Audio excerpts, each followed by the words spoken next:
විහාරස්ථානයේ වැඩවාසමින් අප විශාල සේවයක් කරමින් අප දැන් යන්නාගේ උපවහන්සේගේ නොමැති කාලයකදී වුවද උපවහන්සේගේ රුව දැක බලා ගැනීමට උපවහන්සේගේ හඬ අන්දීමටත් අප කැමැත්තෙමි. එබැවින් මේ රුගත කිරීමට වැඩසටහනට සහභාගී වන ලෙස වන්ද නමස්කාර ආරාධනා කරමි.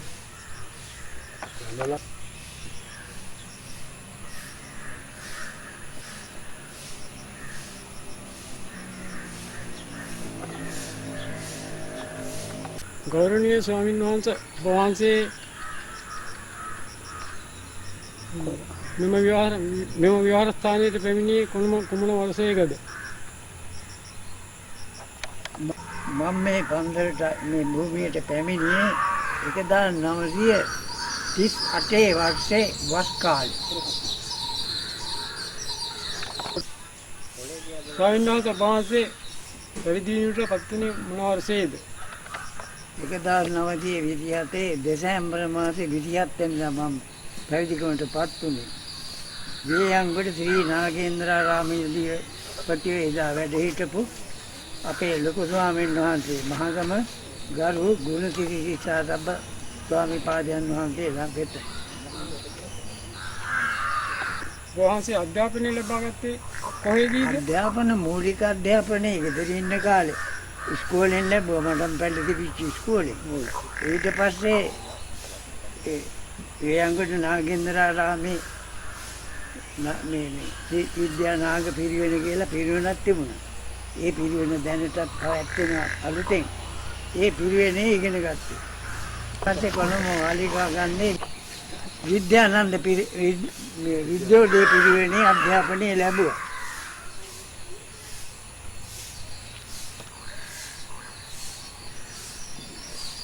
වහන්සේ උපසම්පදාව ලබා ගත්තේ උපසම්පදාව ලැබුණේ මම මෙහාටත් ආවට පස්සේ 1940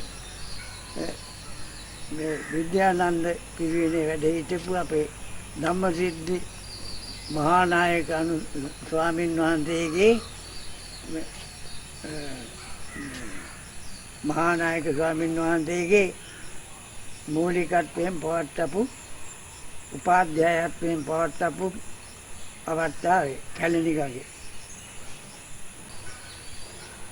ඔබේ වහන්සේට පරණගම පැමිණීමට කවුරුන් විසින් ආරාධනා කළාද? මට ආරාධනා කළා තිබුණේ නෑ. අපේ ගුරුවරු හාමුදුරුවෝ වශයෙන් වුණු ඒ පිරිවෙනේ උගන්වන ඒ ලොකු හාමුදුරන් ආරාධනා කළා තිබුණා. ඒ ප්‍රවෘත්තිය මෙහෙමයි.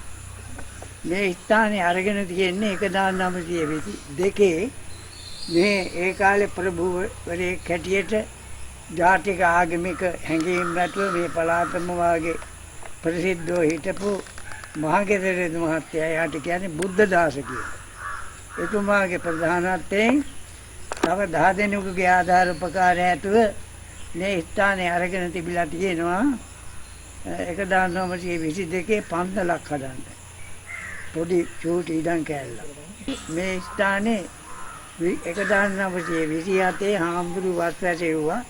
ඒ වස්වාපුතන් ඉඳලා එක හාමුදුරු නමක් එක වසයි ඉන්නේ මේ ස්ථානේ අතහැර දාලා ගිහින් තියෙන හාමුදුරු පස් ගොල්ලක් වස්වසලා තියෙනවා. ඒ පස් ගොල්ලම ගියා. හිටියේ නැහැ. ඊට හේතු කාරණා මහා රාතියක් ඉදිරිපත් කරන්න පුළුවන්. අද දවසට බලනකොට ඒක නිකන් අහස පොළොව වගේ එදායි අදයි දෙකේ පුදුමාකාර වෙනසක්. එදා මේ ගමේ ඒ වගේ මොකක් කරේ කියා ගන්න පුළුවන්කමක් ශක්තියක් තිබුණේ නැහැ. ඉතින් ආම්දුල් දාලා ගිහින් තිබුණා. ඔය තියෙන අතර මේ බටලොලේ ආධාර ඇතුව මේ ගම්මුගේ ආධාර ඇතුව මා විශාල භයානක මැලේරියාවක් පැවතිලා තියෙනවා 1933 32 වගේ වර්ෂවල. ඒ කාලේ මේ ගමට ආධාර උපකාර කරන්න කියලා කොළඹ අලුත් කඩේ ඒකනායක පාදිලි පූජකතුමාගේ අනුශාසකත්වයෙන් මේ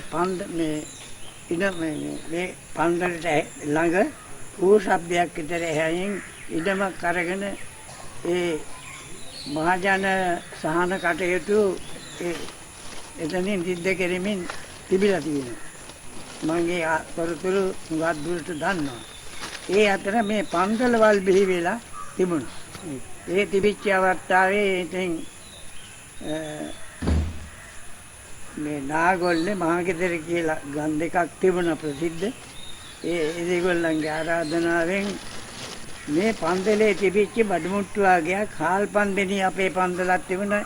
එතෙන්ද බාර් දෙන්න කතා කරන වෙලාවේ මං එතකොට පොඩි සාමනීරයි අහගෙන හිටියා. මං හාමුදුරන්ගෙන් ඇහුවා මොකද ඒ කියලා. දැන් එතකොට පරණගම පන්සල කෙරෙන්නේ නැද්ද? නැහැ කියලා. මං කා ඒක කෙරෙන්නේ නැත්නම් ඒ බඩු එහාට දෙන්න කියලායි කිව්වේ. ඊට පස්සේ මං ලොකු හාමුදුරන්ගෙන් අහලා මේ පරණගම පිළිබඳව මට මේ ස්ථානයට එන්න අදහසක් ඇති වුණා. මං කුඩයි සාමනීරයි. ඉතින් ලොකු හාමුදුරුවන්ට ආරාධනාව බාරගත්තා. මම ඒ ආරාධනාව පිළි අරගෙන අර මුලින් ප්‍රකාශ කරපු 1938 වර්ෂයේ වසට මෙහාට ආවා. අන්වහන්සේ වහන්සේ මේ පරණගමට පැමිණිලා මේ අවස්ථාවේ හතර පෙරුවේ දායකයෝ කැඳවලා මල් පෙරහැරක් මුලින් පටන් අරගෙන මල් පූජාවක් පැවැත්වුවා. ඒ පෙරහැර කොපමණ කාලයක් පැවැත්වුවාද? ඒ දැනටත් මේ මල් පෙරහැර පවතිනවද? ඒ ගැන අපව පොඩ්ඩක් දැනුවත් කරන්න. ඒ අහපු ප්‍රශ්නේ ටිකක් ව්‍යාකූලයි. හතර පෙරුවේ දායක පිරිසක් ඒ මුලින්ම ආරම්භ කළේ නැහැ, කතා කළේ නැහැ. 1938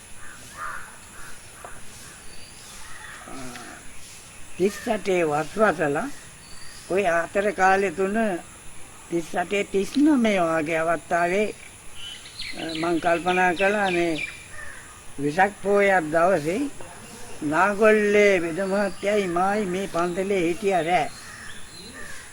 කවුරුවත් දවල් කාලේ කීප දෙනෙක් ඇවිදින් ගියා. කිසිම වෙසක් වශයෙන් අමුත්තක් කරලා තිබුණේ නැහැ. පස්සේ මම වෙද මහත්තයාට කිව්වා වෙද මහත්තයා දෙනක තීරම කැලිනි දිහා යනවා පේනවා. නමුත් මේ පන්සල දිහාට බලන්න මේ බකට් එකක්වත් නැහැ නේද කියලා කිව්වා. ඊට පස්සේ වෙද මහත්තයා බකට් දුසිමකුයි ඉතිබන්නන් දුසිමකුයි අරගෙන ආවා. මට ගිලම්බස් බෝතලෙකුත් එක්ක. ඉතින් අපි දෙන්න මේ එතකොට මේක කැලේ වගේ. අපි දෙන්න මෙතන ඒව පත්තු කරලා ඉතින් වෙසක්ක ගැන කල්පනා කළා. මම පූජා ගරු කළා. ඊට පස්සේ අනික් පොය අතරට මෙහා 40ට මෙහා අතර මේ ගමේ ඉන්න සේරම වගේ උපාසකම්මලා රැස් කරලා කතා කරලා කුලකන සමිතියක් ආරම්භ කරලා තිබුණා. ඇවිදින් සුමාන දෙකෙන් වගේ ඒක මේ ආර්ථික තත්ත්වයේ මුල් කරගෙන ඒක ආරම්භ කරලා තිබුණේ. ඒ ඔක්කොටම කතා කරලා පහන් 3යි මල් වට්ටි 3යි පහන් 3යි මල් වට්ටි 3යි වශයෙන් විශාල පොලිමක් මේ විහාර වටේ සකස් කරලා සාදුකාරයක් පවත්ලා පූජාවක් කළා. ඒක මහා චමත්කාර ජනක කවදාකවත් මේ පැත්තේ සිද්ධ නොවෙච්ච එකක්. ඔය සාදුකාර හඬ උඩුකඩට ඇහුණයි කියලා මට පස්සේ දැනගන්න ලැබුණා. ඒ දැනගන්න ලැබිලා ටික කලක් යනකොට මේ ගමේ වුණු තරුණ කට්ටිය මාත් එක්ක සාකච්ඡා කළා. ඒගොල්ලන්ගේ නංගන් කතා කරන්න කිව්වොත් මේ කතාව දික් වෙනවා. නංගන් නොකියවුනොත් යම් මතභේදයකට දෙන්න පුළුවන්. ඒගොල්ලෝ ඇවිදින් කතා කළා. එහෙනම් මං කිව්වා සමිතියක් තියලා අපි සත් පූජෝත්සවයක් කරමු. මගේ කලින් හිටන් හිතේ තිබුණ සති පූජෝත්සවයක් ආරම්භ කරන්න. ඒ අදහස මට වැටුනේ මං කොළඹ ඉන්න කාලේ. ඒ කොළඹ ඉන්න කාලේ මට ස්ථානයක් ලැබුණොත් මං සති වෙසක් පූජෝත්සවයක් පවත්වනවා කියලා අධිෂ්ඨාන කරගත්තා. ඒකට පොඩි කරුණක් අපට ඉෂ්ට වුණා. එක දවසක් ඉතින් මුල් වුණා. එක දවසක් පොයේ දවසේ මං බුද්ධානුස්සති භාවනාව වාගේ සිහි කරමින් එදා රෑ 9 ඉඳලා එළි වෙනකම්ම ඒ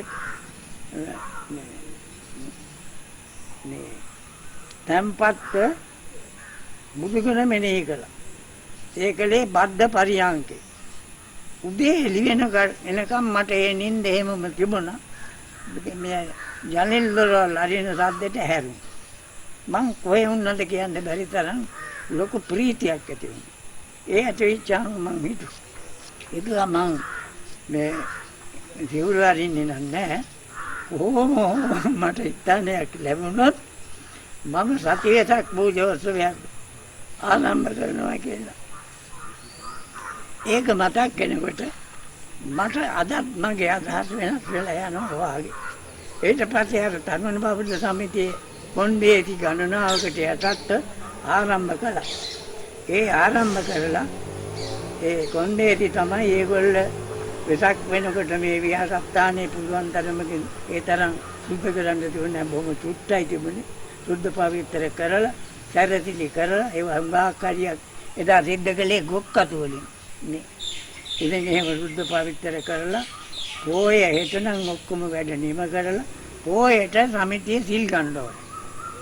ඉතින් ඒ ගුණා දෙනෙක් එහෙම සිල් සමාදන් වුණා. හැබැයි කාටවත් මේ සුරාපාන ආදී පාවිච්චි කරන්න බෑ. පිරිසිදුව ඉන්න ඕනේ. සිල් ගන්න බැරි වෙච්ච වෙන අතර අය පන්සිල්ලත් සමාදන් ගන්න ඕන කියලා ඒ අද දක්වා පවත්වාගෙන එන වෙසක් මහා සති පූජෝත්සවේ ආරම්භ වුණා 40 දී. ඉතින් මටත් මා පුදුමයි ඒ කරපු සංවිධාන ගැන හිතනකොට. මේ අවුරුද්ද වෙනකොට 61ක් වෙනවද? 60ක කාලයක් මුළුල්ලේම සිද්ධ කළා. අතරින් පතර පෙරහැර නවත්තන්න අවස්ථාව වුණා. ඒ වෙලාවේ පෙරහැර නැවැත්තුවා. අනෙක් පූජෝත්සව පවත්වාගෙන ආවා. ওই හැම වෙසක් පොහොයකදීම මම පින්නපාත කරලා මේ ඒ බුද්ධ පූජාවක් පැවැත්තුවා. ඒ පින්නපාත කරන අවස්ථාවේ ඇතිවෙච්ච අදහස් මට මේ වචන වලින් විස්තර කරන්න බෑ. මං හිතනවා මේ උත්සවයට උඟාක් අනුබලයක් වුණා ඒ පින්නපාත පූජාව. මේ දක්වාම පවත්වාගෙන ආවා.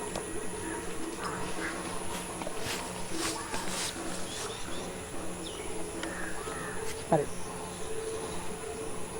ස්වාමීන් වහන්සේ ආගමික සේවාවට අමතරව ගම්වාසීන්ගේ ජනපද ලබා දීමේදී විශාල සේවයක් කර ඇති බව අපි අසා තිබෙනවා. ඒක මහා පුදුමයි. මම මෙහාට ඇවිදින් සති දෙකෙන් ආර්ථිකත්වයේ මුල් කරගෙන ඔය සමූපාකාර කරන මේ අර අල්ලපු ගමේ උපත්යලි ගෝමිස් කියලා මහත්මයෙක් හිටියා. උන්නේ අනුබල ඇතුව එයා සමූපාකාරයට සම්බන්ධ වෙලා තිබුණා. අත්ලනු ඔහුලනු සම්පාදනය කිරීමේ සමූපාකාර ව්‍යාපාරයක් අර කුලගෙන සමිතියක් ආරම්භ කරලා තිබුණා. ඒ ආරම්භ කරලා තිබිච්ච සමිතිය තමයි අර පූජාවට සම්බන්ධ වුණේ.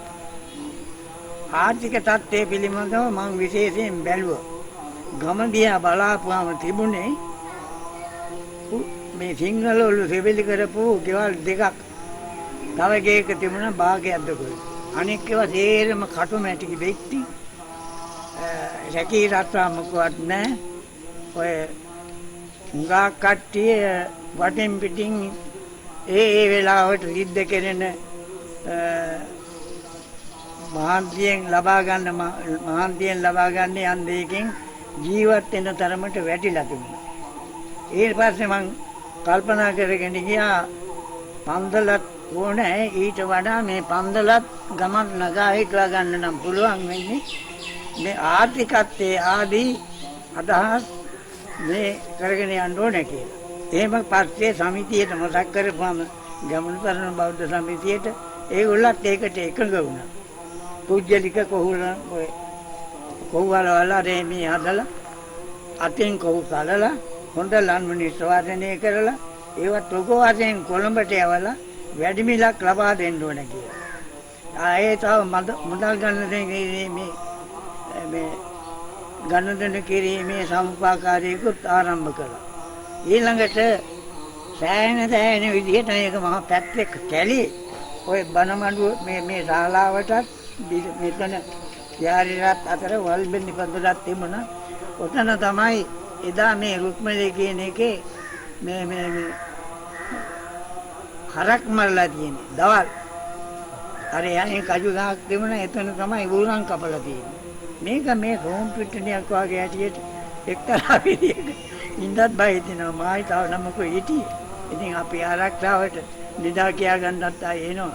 ඉතින් එහෙම තිබුණත් අර ගොවිතැන් ව්‍යාපාර බොහොම වැරේට සිද්ධ කළා. සම්මුපාකාර පොදු වශයෙන් ඒක සිද්ධ කළේ 10 දෙනයි ගොවිපලයි. ඒ ගොවිපළවල වල අලබටල කේල් මඤ්ඤොක්ක ආදී නොයෙක් වර්ග පුල්පුල්වන් තරම් වගා කරන්න කියලා. ඒක දිනු වෙලා ගිහින් අලිවල පල්ලේ බණ්ණාරනායක අගමැතිතුමාලාගේ ඉඩමේ අක්කර 50ක් සම්පූර්ණ වශයෙන් ගොවිතැන් කරලා මහජනය අතර බෙදලා ලැබුණා. එහෙන් අවසර ඇතුව ලබාගෙන. එහෙම යද්දී මම දවසක් මට ආරාධනාවක් ලැබුණා බෝ පැත්තේ සමුපාකාර සමිතියක රැස්වීමක්. මටත් කියලා දුන්නා මාත් ගියා.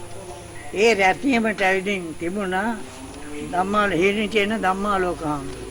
ඒ ධම්මාලෝක හාමුදුරුවෝ ඔය මහජන වැඩ කරගෙන ගිහින් උඟාක් එයින් ප්‍රසිද්ධ බවට පත් වෙලා උන්වහන්සේනම. ඉතින් ඒ හාමුදුරුවෝ සිටියා.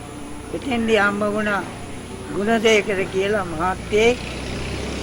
ඒ සමුපාකාර සමි වැඩ කටයුතු වලට ගෙන්නගෙන එතකොට ආණ්ඩුවෙන් ආරම්භ කරලා තිබුණානේ ග්‍රාම සංවර්ධන දෙපාර්තමේන්තුවක්. ඒ මහත්තයා උඩුගම්පල ගුණදේකර මහත්තයා. ඒ මහත්තයා මට කතා කරලා කිව්වා මං හාමුදුරනේ එහාටත් එන්න හිතානේ ඉන්නේ. මං කිව්වා බොහොම හොඳයි එන්න කියලා.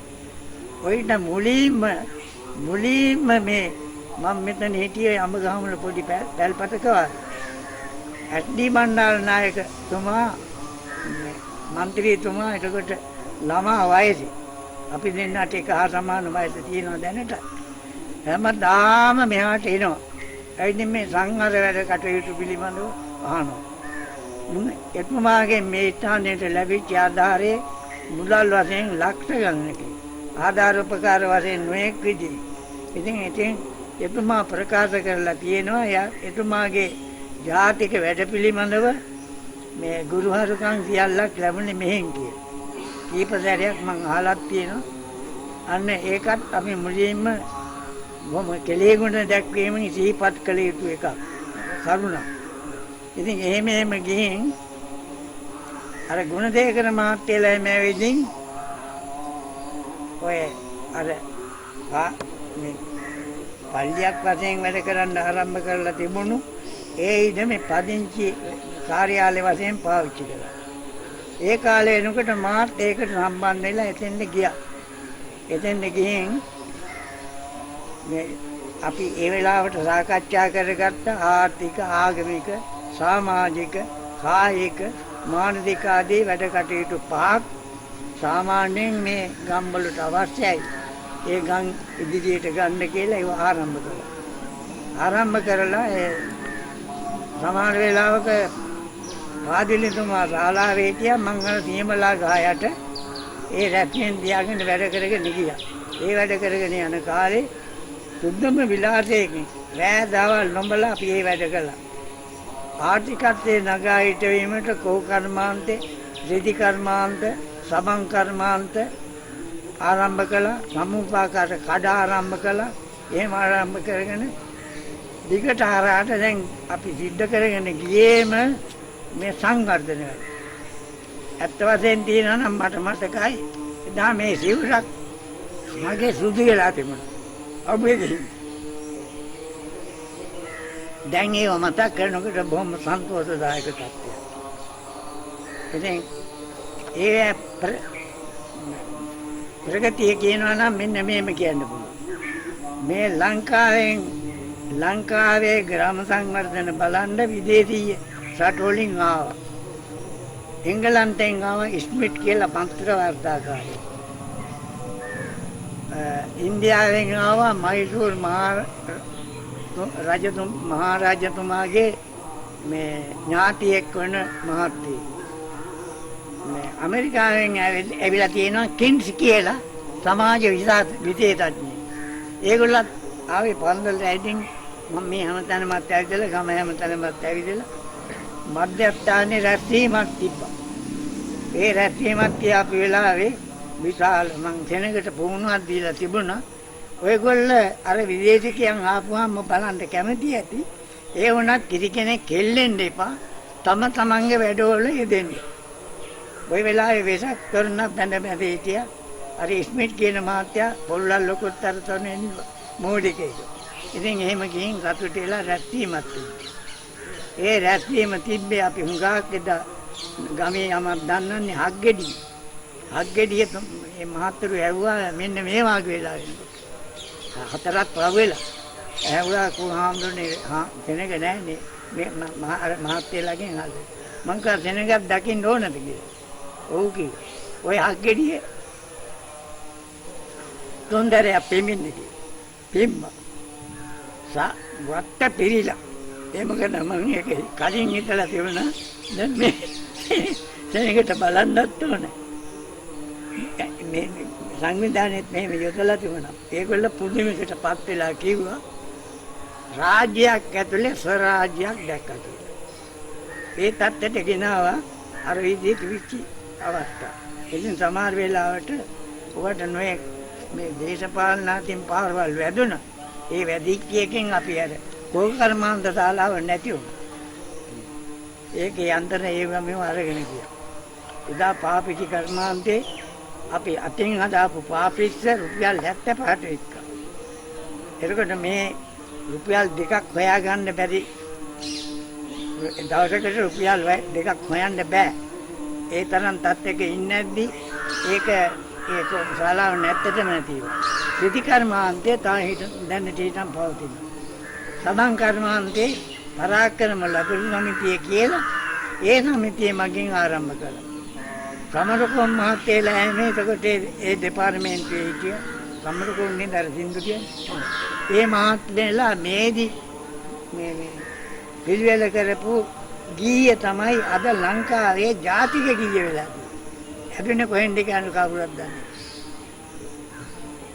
ඔන්නෝම ජාතික වශයෙන් ආගමික වශයෙන් පරිසරයෙන් අපට උංගා දුරට අමතක වෙලා තියෙන දේවල් හිත මේ දක්වා ගොඩ නැග්ගුවා.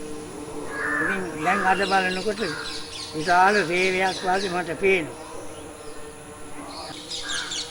ඕම මේ ඉල්ලුම් ගෙවල් දොරවල් නැතුව තිබුණා. ඒක දැන් කලින් මතක් කරගෙන ඉතින් දෙකෙන් පංගුවකට මතක් කළා.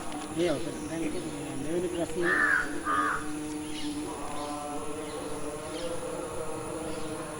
රාජනාත මෙම රාජස්ථානයේ පවත්වාගෙන යන පිරිවෙන සම්බන්ධව ලොකු සේවයක් ස්වාමීන් වහන්සේ අතින් කෙරලා තියෙනවා. මේ සේවය ගැන අපිට පොඩ්ඩක් දැනුවත් කරනවා නම් හොඳයි.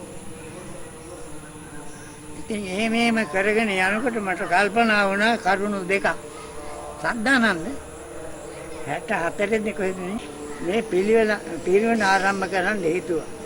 ඒ ආරම්භ කරන්න හේතුවේ දැනීමක් නැතුව අවබෝධයක් නැතුව මේ කරගෙන යන වැඩ කටයුතු අමාරුයි. අනික මට අධ්‍යාපනයේ අවසන් කරගන්න ලැබුණේ නැහැ. ඒකට වන්දියක් ගෙවීමක් වශයෙන් ආරම්භ කළේ පිළිවෙල. ආරම්භ කරලා ඒ පිරිනමක් වෙනුවෙන් කෙරෙන්න තියෙන සෑම දෙයකට මම නිරත වුණා. කවුරුවත් දන්නේත් නැහැ. ඉදිරිගල්ලේ පණ්ඩිත හාමුදුරන්ගේ සහාය ලබාගෙන මූලික උන්වහන්සේ මෙතන 4-9කින් අත්පොත් කියවලා මේ පිරිවෙන ආරම්භ කළා. ආරම්භ කළා මේ තාක් සිද්ධ කරගෙන යනවා. ඒකෙන් ඉතින් විශාල සේවයක් ඇති වෙලා තියෙන බව මට හොඳටම තේරෙනවා. මෙතන මේ ඉගෙන ගත්ත අද හැටියට ව්‍යවහාර කරනකොට BA, MA, PhD දක්වා අධ්‍යාපනය ලබාපු මගේම ශිෂ්‍යයෝ වන ගිහි පැවිදි කීප දෙනෙක්ම දැන් ඉන්නවා.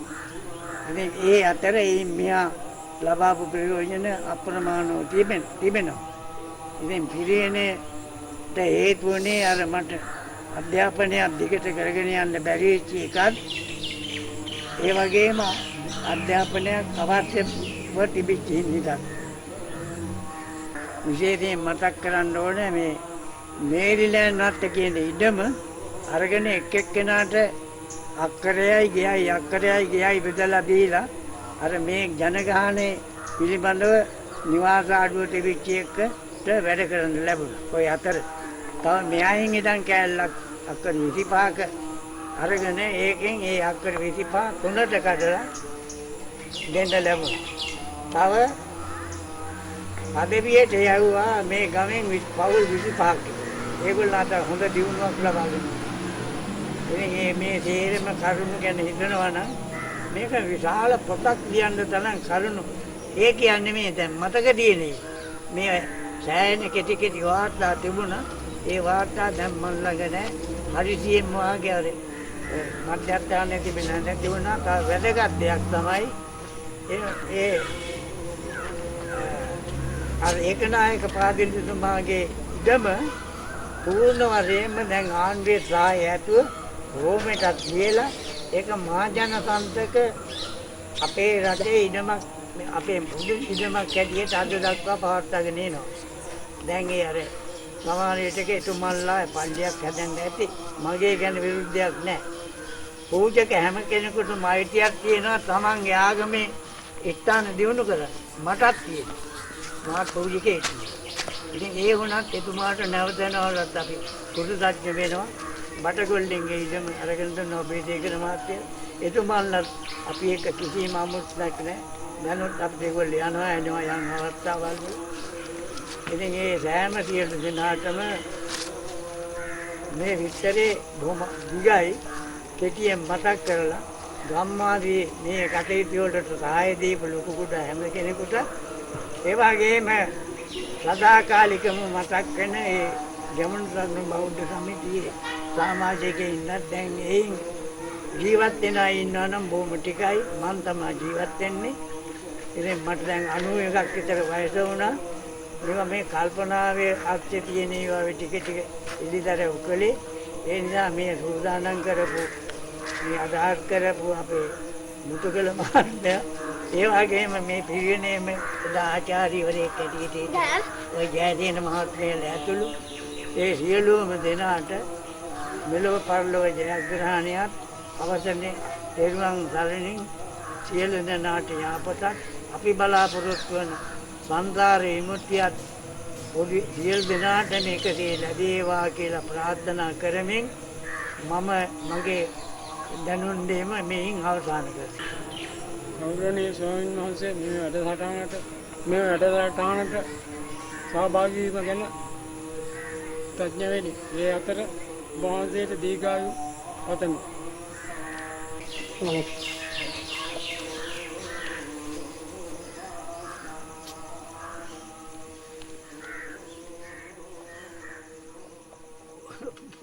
මේ අතර දිද්දි මහත්මයෝ අනන්ත පරමාන